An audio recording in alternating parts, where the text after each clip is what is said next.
আল্লাহু ইব্রাহিমা, চিল্লায় বলেন আল্লাহু ইব্রাহিমা, আমি ইব্রাহিমকে খলিল বানিয়েছি। খলিল মানে দোস্ত। খলিল মানে কি? আল্লাহ দুনিয়ার একজনের দোস্ত ডাকে। কি মজার ব্যাপার, কেমন লাগে তার কাছে শুনতে। সুবহানাল্লাহ কইবেন না? ওনারে বানাইলেন খলিল আর বিশ্বনবীরে বানাইলেন হাবিব। সুবহানাল্লাহ পড়েন। বাপ বেটা সব নিয়ে গেছে। সাইয়েদনা ইব্রাহিম হচ্ছেন বাবা আর বিশ্বনবী ছেলে।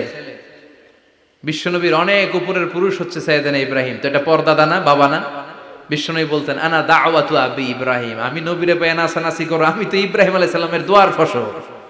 উনি যদি মক্কায় দাঁড়িয়ে দোয়া না করতেন আমার বিশ্বনবীর জন্ম হতো না। সুবহানাল্লাহ পড়েন। এজন্য বাবা হলো খলিল, ছেলে হলো হাবিব। খলিল মানেও বন্ধু, হাবিব মানেও বন্ধু। খলিল মানে এমন বন্ধু যেই বন্ধু আল্লাহরে খুশি করার জন্য কাজ করে, আর হাবিব মানে এমন বন্ধু যারে খুশি করার জন্য আল্লাহ নিজে কাজ করে। কার পাওয়ার বেশি? হাবিবের কয়েক ডিগ্রি বেশি। সুবহানাল্লাহ পড়েন। তার মানে বাপ বেটা, বাবা হলো খলিল, ছেলে হলো হাবিব। এই বাপ বেটার মধ্যে অনেক বিষয়ে মিল আছে না নাই? হাদিস কোরআনে খুঁজলে আপনি অনেকগুলো মিল পাবেন। আজকে